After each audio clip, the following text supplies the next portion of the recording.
Hey guys, welcome back to a new video. I'm Stephanie West. I'm a licensed counselor here in the state of Michigan, and I am owner and operator of In Progress Counseling. Today we're going to talk about delayed decision making. Now there's going to be caveats to this because there are times and seasons when we have to make a decision maybe quite rapidly. And so the conversation today is going to be more on kind of the anxiety side of decision making when today is, even as I'm recording this, it's end of November.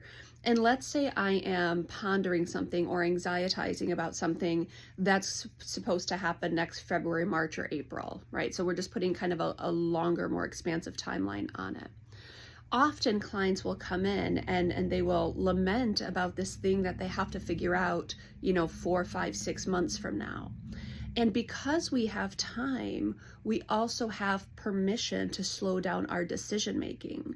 And this is a strategy that often I will invite clients into, especially clients who are historical problem solvers, meaning there's a problem, I find the solution. There's a problem, I find the solution. And when that can be our default setting, it's really helpful to disrupt that and invite in an alternative way to navigate.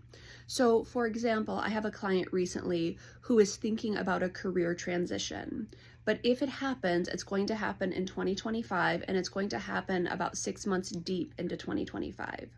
Now, there's an academic calendar involved. So if they are going to pivot, then by the start of 2025, they're going to want to know that so they can start phasing out, training their replacement, that type of thing.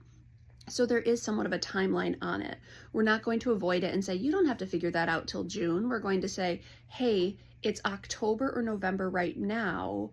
What do we have going to our advantage where we might be prepared to make a decision come January? Because you do want to know things in January or February so you have time to transition. So we start this conversation end of October.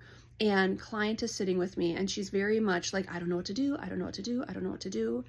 And so we said, what if we set November aside for a time of exploratory, a time of pondering, a time of considering and contemplating, and a time of accruing more information about myself, more information about my priorities, more information about what I'm seeing at job one, more information about what might job two be offering me.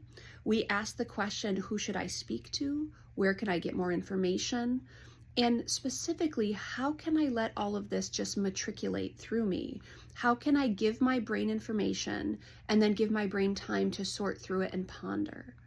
When we're adamant that we need to figure it out right now, there can be this taxation on the brain, and often we can disallow the robustness of solutions to present themselves, because it's like, as soon as my brain generates a solution, it's like, okay, is that the track?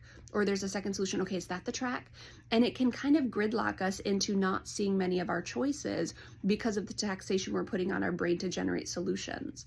So we pondered, what if we just took the entire month of November and we're not worried about solutions? We're worried about feeding our brain information and then see what comes of that.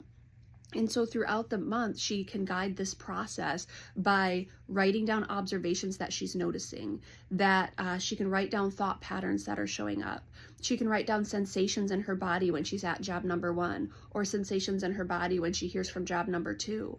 And she's starting to really develop not just self-knowledge, but working on the intuition piece, working on the cognition piece. What do I want? What do I not want? What are my preferences? What are my priorities? And then if there's a big decision to be made and fear is part of the blockade, so I don't want to pivot to job two because that's disruptive or that's scary or that's uncertain or it's unfamiliar, we can, because things are slowed down, we can start to grow in the skills of how do I sort through the fear of it. Okay, if I did want to leave, let's feed our brain some gentle reassurances of how we would navigate that. Let's work on some ways of staying present in the moment. Let's work on some ways of de-escalating stress, gradual exposure. There's a lot of things we can do when we slow it down. If someone comes in October or early November and says, I need to know by January 1st, but let's make that decision today, my task is to slow it down with them and say, what if we just explored a little bit? What if we just kind of got into your sensations, your feelings, your fears? What if we let your cognition just do its own thing behind the scenes? because you don't actually have to make a decision today. So right now you can accrue information, you can talk to some wise people, and you can give yourself the gift of time. If you are at a place where you feel there's urgency in decision making, but then you kind of look at the practicality of your situation and say, okay, I don't quite have to make the decision right now. Well, welcome to a season of exploration. So go and have conversations, go and record your thoughts, sort through things, pros and cons, feelings, sensations.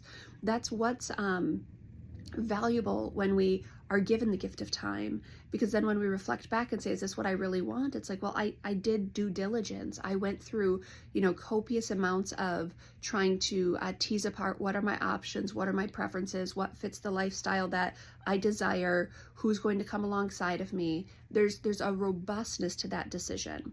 When we slow it down, when we bring in time, opportunity, and exploration, we might land in some really cool areas. If you have to make the decision today, or it feels like you have to make the decision today, or anxiety is inducing us to make decisions today, it might cut us off from some really cool options.